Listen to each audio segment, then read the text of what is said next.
What's up guys, and welcome to DIY Dudes. In this video, I want to talk to you about Subfloor, specifically the Barricade Thermal Shield Subfloor. So this is a new product by Barricade, and in terms of comparison to their older products, I gotta say that this is by far the most DIY friendly of an already DIY friendly line of products. Before I get into some of the specs, I just want to talk about the material itself. So this product has a dimple backing. This allows an air gap, so any moisture evaporated from your concrete slab into your house is allowed to dissipate and evaporate within this gap rather than condense. You need a bit of a breathing room for that moisture to evaporate rather than collect and pond. So this is definitely a must-have feature. And these are some big dimples. This overall is a very solid design. And then the material itself has tongue and groove. So there's the tongue, the groove connection. So the product all locks together. You don't have to glue it. You don't have to nail it in place. It's just all bonded together to form one cohesive flooring or covering of the entire room. And honestly, it's great that it's styrofoam. It's high density styrofoam. So this is a high performing styrofoam in terms of weight, ability to handle weight. So it's non-compressible, so it actually performs really well in terms of putting heavy equipment on top of it. So pool tables, gym equipment, stuff like that. You don't have to worry about this stuff compressing and getting destroyed. It can handle the heavy weight that anyone wants to put on top of it. And then in terms of the actual performance, the R value of this product, this is where this stuff really excels. The first Barricade Subfloor is the plywood with the plastic backing. That's an R value of about 1.5. The next product is the plywood with the styrofoam backing. That is an R value of about 2.7.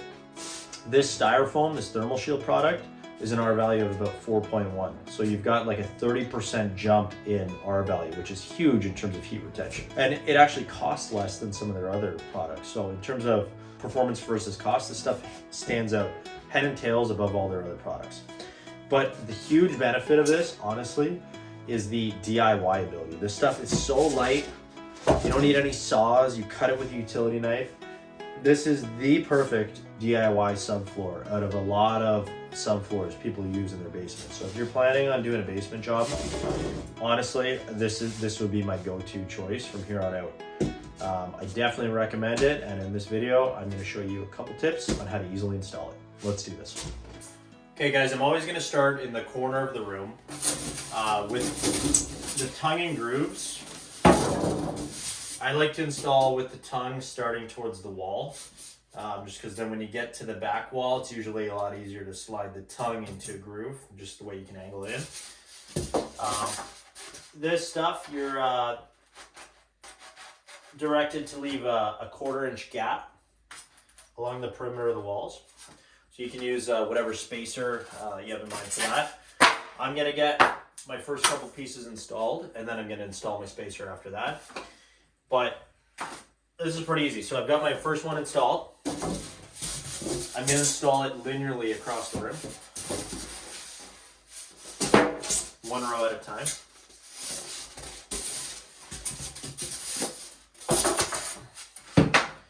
Got my tongue here, my groove here.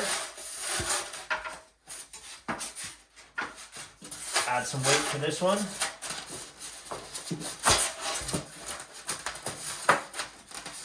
So I've got these two pieces installed here, and I've got a gap here.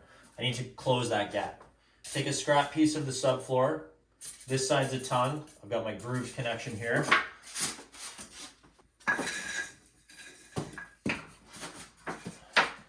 So this setup here, I've got my scrap piece of styrofoam, my tapping block, my hammer, and I'm trying my best to keep weight. This is a lot easier with two people. You can just have one person stand on this.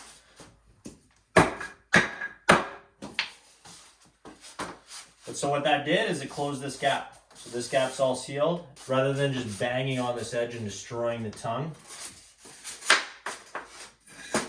this keeps everything just right.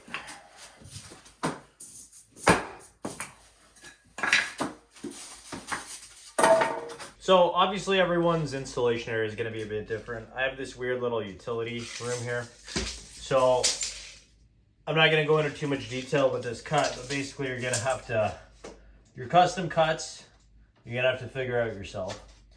This piece, I need it 41 and a half. I don't even need a pencil.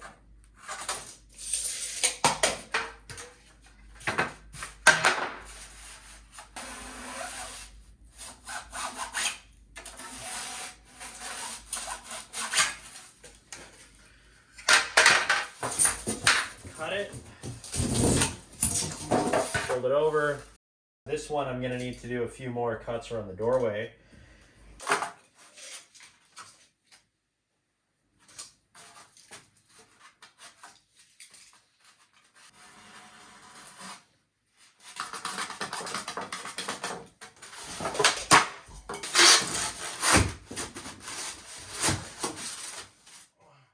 Okay guys, I got my first run done, and I just want to stress this is like a perfect example of how DIY friendly this material is. I was able to roughly measure, get my starting point, and just kind of continuously cut to open this wider and wider to the point where I needed to get these weird angles and to get this piece to fit just right. So your second row, you're going to start, you don't want to start with the same size piece. You need to stagger these joints. So I'm going to go ahead and I'm going to cut one of these guys right in half. So go ahead and mark it, score it, break it. Set the piece, tap the joint in place. You don't want to work too hard trying to squeeze it in. Get it as good as you can, get your tapping block in place.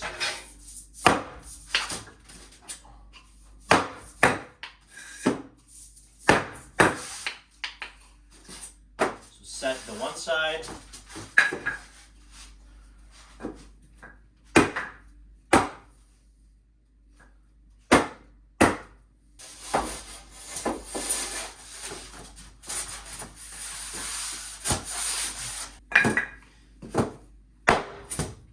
And then in this case, my last piece, the piece I started the cut on that side, is enough to finish my cut for that wall side.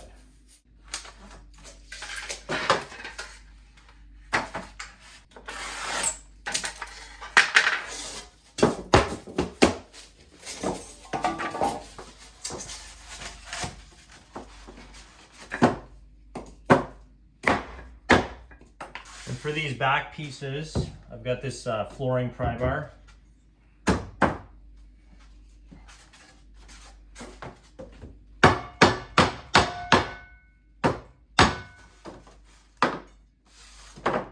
All right, so we're back to full pieces.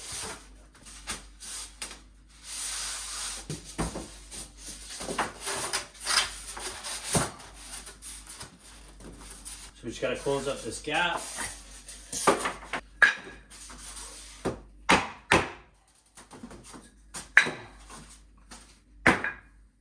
So this piece is slightly too long.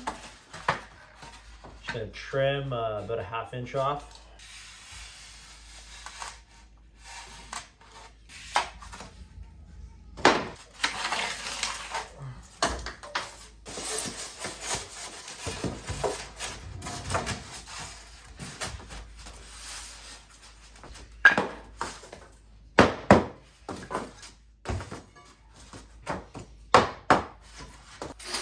Okay, so again in the corner, I'm going to start by cutting a piece right in half.